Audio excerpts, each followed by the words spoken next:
নমস্কার, মিনা দি রান্নাঘরে সবাইকে স্বাগত জানাই। আপনারা দেখছেন মিনারে রান্নাঘরে ইউটিউব চ্যানেল। এখানে সমস্ত রকম ঘরোয়া এবং রেস্টুরেন্ট স্টাইলে রেসিপি দেওয়া হয়। আমার এই ইউটিউব চ্যানেলটি যারা এখনো সাবস্ক্রাইব করেননি তারা সাবস্ক্রাইব করে নিন, আর যারা সাবস্ক্রাইব করেছেন তাদেরকে অসংখ্য ধন্যবাদ। নমস্কার আমার প্রিয় দর্শক বন্ধুরা, মিনাদি রান্নাঘরে আপনাদের সবাইকে স্বাগত। আজ আমি আবার এসে গেছি আপনাদের কাছে একটা নতুন রেসিপি নিয়ে। সেটা হচ্ছে বাদাম লস্যি।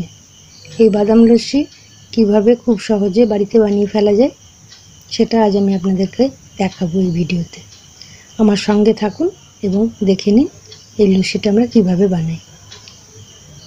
এই মজাদার বাদাম লস্যিটা বানাবার জন্যে আমরা এখানে নিয়েছি 200 গ্রাম টক দই। এখানে নিয়েছি কিছুটা কাজু বাদাম 10টা মতো ভিজিয়ে রেখেছিলাম, আর এটা কাঠবাদাম 10-12টা মতো, এটাও ভিজিয়ে খোসাটা ছাড়িয়ে রেখেছি, আর কিছুটা চীনা বাদাম এটা আমি ভেজে রেখেছি।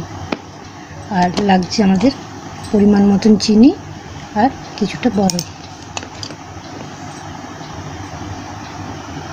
এবার আমরা একটা এরকম মিক্সিং জার নিয়ে নিয়েছি। এর মধ্যে আমরা সব উপকরণগুলো এক এক করে দিয়ে দেব।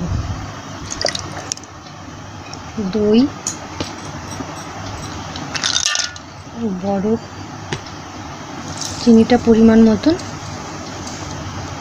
আমার এটা মাপাই ছিল, পুরো চিনিটাই লাগবে, কাজু বাদাম, কাঠবাদাম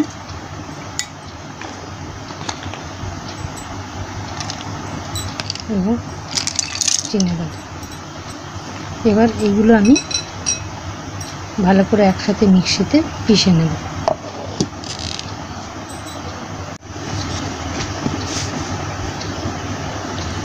খুব সহজে এবং অল্প সময়ে আমাদের বাদাম লস্যি একদম রেডি। এবার এটা আমরা গ্লাসে ঢেলে নেব।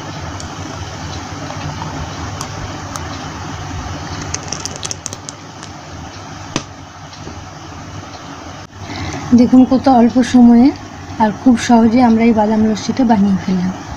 আপনারাও এবার এই লস্যিটা বানিয়ে দেখুন, খেতে কেমন হয়েছে অবশ্যই আমাকে কমেন্ট বক্সে জানাবেন। আর আমার রেসিপিগুলো যদি ভালো লেগে থাকে আপনাদের, আমার চ্যানেলটাকে সাবস্ক্রাইব করে পাশে থাকা বেল আইকনটি প্রেস করে দেবেন, যাতে এরকম সুন্দর সুন্দর রেসিপি ভিডিওগুলো যখন আমি আপলোড করব সবার আগে আপনাদের কাছে পৌঁছে যাবে। আপনারা আমার সাথে এতক্ষণ থাকলেন তার জন্যে আপনাদেরকে অসংখ্য ধন্যবাদ। আপনারা ভালো থাকবেন।